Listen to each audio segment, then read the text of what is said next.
नमस्कार दोस्तों, pure banking में आपका स्वागत है। आज एक नए टॉपिक के साथ आए हैं और आज का टॉपिक है boosting India with maritime domain awareness. तो इसमें बात की गई है इंडिया के मेरीटाइम डोमेन के बारे में। इंडिया का जो समुद्री एरिया है उसमें उसकी जागरूकता कितनी बढ़ी है और उसे कितना बूस्ट करने की ज़रूरत है, इस बारे में इसमें बात की गई है। तो चलिए देखते हैं बूस्टिंग इंडिया में क्या है, आखिर मेरीटाइम डोमेन को हम इतना सीरियसली क्यों ले रहे हैं और इसमें क्या बोलने की कोशिश की जा रही है। तो चलिए शुरू करते हैं। हिंद महासागर में चीनी गतिविधियों पर नज़र रखने से परे भारत की पहल अंतर्क्रियात्मक तालमेल बनाने में मदद कर सकती है। राइटर बोल रहे हैं कि हिंद महासागर में जो चीन की गतिविधियां हैं, चीन की जो एक्टिविटीज़ है वो काफ़ी बढ़ गई हैं, तो उस पर इंडिया की पूरी तरह से नज़र है। इसके अलावा भी इंडिया काफ़ी कुछ कर सकता है हिंद महासागर में। वो अपने जो पार्टनर्स हैं उनके साथ तालमेल बना सकता है, उनके साथ कोऑपरेशन कर सकता है, उनके साथ इन्फॉर्मेशन शेयरिंग कर सकता है। तो ये सारी चीज़ें इंडिया कर सकता है जो उसे आने वाले दिनों में करना होगा, ताकि हिंद महासागर में हमारा वर्चस्व बना रहे।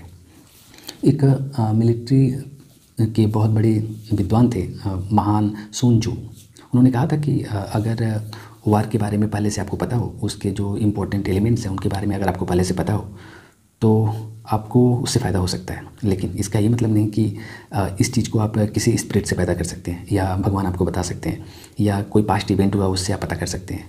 नहीं, आप कैलकुलेट कर सकते हैं। तो वार का पूर्वानुमान लगाना या पूर्वाभास करना, ये आप इन चीज़ों से पता नहीं कर सकते। तो आखिर पता कैसे करोगे? तो इसको पता करने के लिए जो सबसे इंपॉर्टेंट चीज़ है वो है स्पेशलाइज्ड टूल्स। जो आपके पास इक्विपमेंट है, जो अच्छे डिटेक्टिव इक्विपमेंट है, कम्युनिकेशन इक्विपमेंट है, जो ट्रैकिंग इक्विपमेंट है, इन सब चीज़ों से आप पता कर सकते हो। या फिर आपके अपने जो लोग हैं, अपने जो आदमी हैं, वो आपको बता सकते हैं। वो लोग जो दुश्मन के ऊपर काफ़ी समय से नज़र रख रहे हैं, उनके ऊपर स्टडी कर रहे हैं, उनको मॉनिटर कर रहे हैं, वो आपको ढंग से फोर नॉलेज दे सकते हैं वार के बारे में।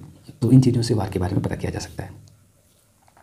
अगर आपको इन चीज़ों के बारे में ठीक से पता है और पहले से आप जानते हो तो वार का फ्यूचर बदल सकता है। वार जो होने वाला है उसका जो रिजल्ट होगा वो आपके फेवर में हो सकता है।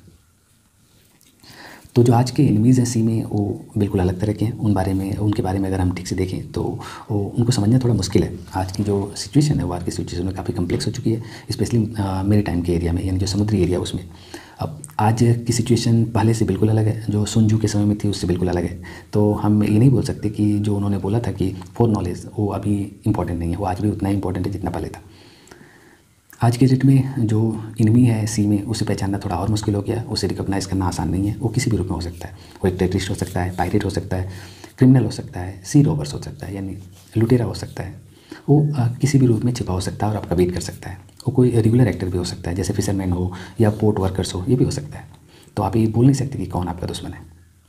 अब जबकि इतने सारे दुश्मन हैं और उसे रिकॉग्नाइज़ नहीं किया जा सकता, तो जो हमारी लॉ इन्फोर्समेंट एजेंसी है उनका रोल बढ़ जाता है, उनकी एक्टिविटीज़ बढ़ जाती है। उन्हें और विजिलेंट होने की ज़रूरत है।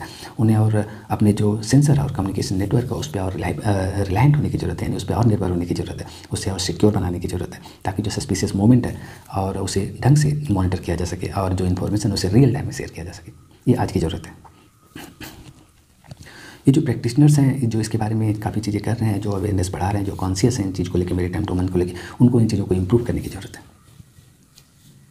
इंडियन नेवी का जो मेरीटाइम डोमेन है, जो मेरीटाइम एरिया है, उसमें उसकी अवेयरनेस बढ़ी है, उसने काफ़ी इंप्रूव किया है अपनी चीज़ों को आज के दिन। तो हम ये नहीं बोल सकते कि अब नेवी पहले जैसी है। नेवी हर रोज़ इंप्रूव हो रही है हर फील्ड में। तो चाहे वो अवेयरनेस का फील्ड हो या कम्युनिकेशन का फील्ड हो या वार की टैक्टिक्स हो, हर चीज़ में नेवी ने इंप्रूव किया है। अब नेवी ऐसा देख रही है कि उसकी जो सर्विलांस का फुटप्रिंट है उसे और बढ़ाए, अपने राडार स्टेशंस को और जगह लगाए, जिसमें मालदीव हो सकता है, म्यांमार है, बांग्लादेश है, इन जगहों पे अपने सर्विलेंस को बढ़ाना चाह रही है। जबकि मॉरिशस, सीचल, श्रीलंका में ऑलरेडी हमारे जो कोस्टल राडार हैं वो ऑलरेडी काम कर रहे हैं और उस एरिया को पूरी तरह से कवर कर रहे हैं। इंडियन नेवी का जो इफर्ट्स है, जो प्रयास है, वो ये है कि जो चाइनीज़ की एक्टिविटीज़ है, चाइनीज़ नेवी की एक्टिविटीज़ है, जो हमारी ईस्टर्न इंडियन ओशियन है, उसमें उसे मॉनिटर किया जा सके और देखा जा सके कहीं उसकी एक्टिविटीज़ बढ़ तो नहीं रही है। उसके हर एक एक्टिविटीज़ को मॉनिटर करना हमारा प्रयास है। स्पेशली जो हमारा अंडमान का एरिया है उसमें और ज़्यादा सतर्क होने की हमें ज़रूरत है। 2020 से लेके जून 2020 से में जब इंडियन आर्मी और पीएलए के बीच में जब क्लैश हुआ था, स्पेशली गलवान में, तब चीज़ें काफ़ी बिगड़ी थी और जो हमारे प्लानर थे वो काफ़ी सतर्क हो गए से इस बात के लिए कि चाइनीज़ की जो प्रेजेंस है वो ईस्टर्न कोस्टल एरिया में बढ़ने वाली है। अभी रिसेंट मंथ में क्या हुआ कि इंडिया की P-8I एयरक्राफ्ट कैरियर है, वो उसने देखा कि सीज के आसपास में जो पीएलए की सबमरीन्स है उसके मूवमेंट बढ़े हुए हैं, वो काफ़ी घूम रही है। अब इंडियन नेवल शिप ने ऑलरेडी अंडमान सी में पेट्रोल करना शुरू कर दिया है। वहाँ पे ऑलरेडी हमारी पेट्रोलिंग बढ़ गई है, ताकि जो ईस्टर्न चोक पॉइंट है जहाँ से वो आ सकती है उसे पूरी तरह से सिक्योर किया जा सके और अगर बीजिंग किसी भी तरह का दुस्साहस करता है तो उसका जवाब दिया जा सके। नेबरहुड सिनर्जी क्या है? जो हमारे नेबरहुड है उनके साथ हमारा कोऑपरेशन कैसा होना चाहिए, उसमें हमें क्या क्या करने की ज़रूरत है। मेरीटाइम डोमेन अवेयरनेस में जो सबसे ज़रूरी है कि वो कोऑपरेशन बढ़ाना होगा, कोऑपरेटिव कोऑपरेशन बढ़ाना होगा, स्पेशली नेबरहुड के साथ। जो हमारे पड़ोसी हैं उनके साथ हमारा कोऑपरेशन बहुत स्ट्रांग होना चाहिए, तभी चीज़ें बेहतर हो पाएंगी।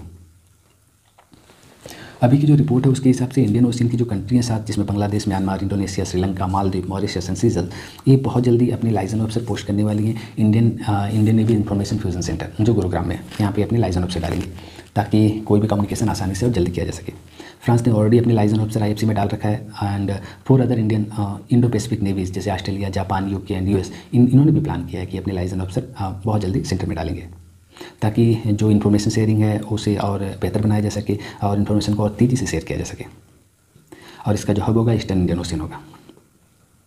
न्यू दिल्ली भी अपनी इंगेजमेंट बढ़ा रहा है स्पेशली वेस्टर्न इंडियन ओशियन में, और वहाँ पे अपनी लाइजन ऑफिसर पोस्ट करने वाला है जिससे कि regional maritime information fusion centre जो मेडागास्कर में यहाँ पे वो पोस्ट कर रहा है।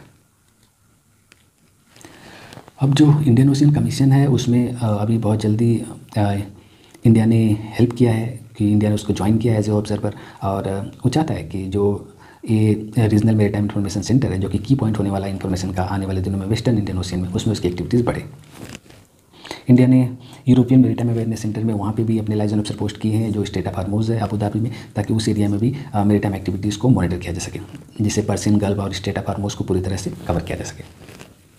फ्रेंच कनेक्शन क्या है, दिल्ली ऑलरेडी वेस्टर्न और साउथ वेस्टर्न जो कोस्टल एरिया है वहाँ पे अपनी एक्टिविटीज़ बढ़ा रही है ताकि फ्रांस की हेल्प ली जा सके और फ्रांस की हेल्प से इस चीज़ों को किया जा सके। इंडियन ओशियन की जो पावर है उसके जो की पॉइंट्स होंगे और जो क्रिटिकल पार्टनर होंगे इंडिया हो सकता है इस रीजन में, ऐसा फ्रांस को उम्मीद है। लॉजिस्टिक एग्रीमेंट ऑलरेडी हो चुका है, एक साइन है। इससे पता चलता है कि पेरिस के साथ हमारे आने वाले दिनों में पार्टनरशिप है कितने स्ट्रॉन्ग होने वाले हैं, स्पेशली मैरीटाइम एरिया में। अब फ्रांस ने already observer status already secure कर लिया है इंडिया की हेल्प से इंडियन ओशियन में, और फ्रांस इंडिया को पुश कर रहा है जो उसके पास उसका पार्टिसिपेशन है स्पेशली सिक्योरिटी इनिशिएटिव के मामले में वेस्टर्न इंडियन ओशियन में, उसमें फ्रांस चाह रहा है कि इंडिया की भागीदारी और बढ़ जाए। अब जो ऑपरेशनल पर्सपेक्टिव उसके हिसाब से इंडियन नेवी की जो प्रायोरिटी है साउथ एशिया में where naval leadership remains focus on underwater domain awareness in the eastern Indian ocean. तो जो हमारे नेवल लीडरशिप है उसका फोकस है अंडर वाटर डोमेन पे, ताकि ईस्टर्न जो हमारा पूर्वी इंडियन ओशियन उसे सिक्योर किया जा सके।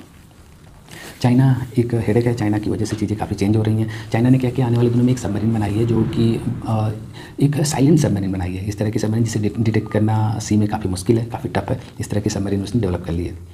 3 साल में चाइनीज़ ने जो सबमरीन प्रोपल्सन है वो सक्सेसफुली टेस्ट कर लिया है। अब इस सबमरीन को एक न्यूक्लियर सबमरीन होगी जो काफ़ी स्टिल्थ होगी, काफ़ी शांत होगी, तो इसे मॉनिटर करना या इसे सर्विलेंस करना काफ़ी चुनौती भरा काम होने वाला है।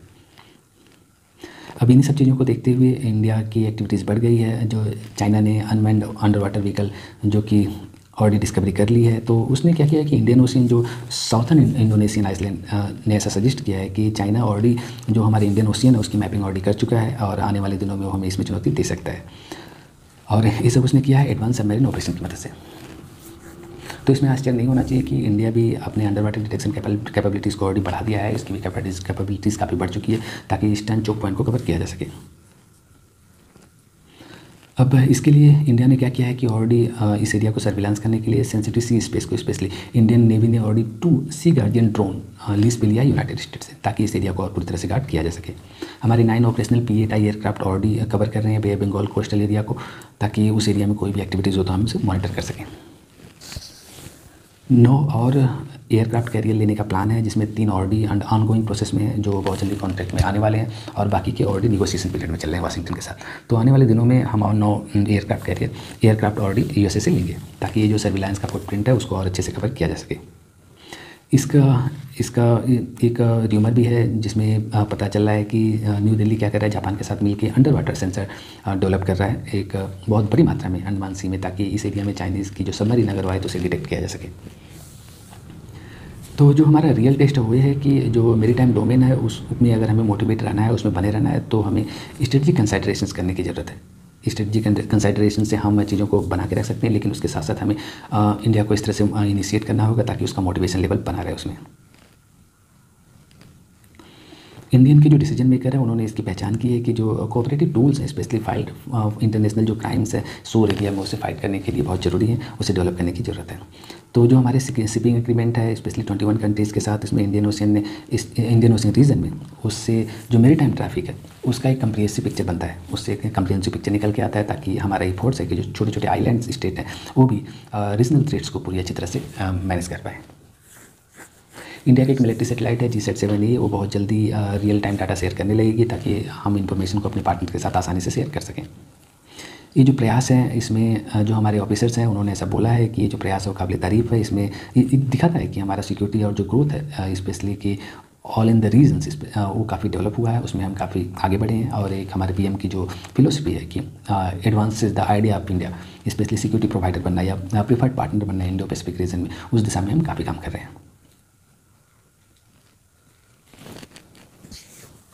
जो हमारा कोऑपरेशन है स्पेशली इंफॉर्मेशन शेयरिंग में, वो हमें अलाउ करता है जॉइंट एवोल्यूशन के लिए, ताकि जो थ्रेट है उसे हम आसानी से निपट सकें और इन्फॉर्मेशन को टाइमली शेयर किया जा सके।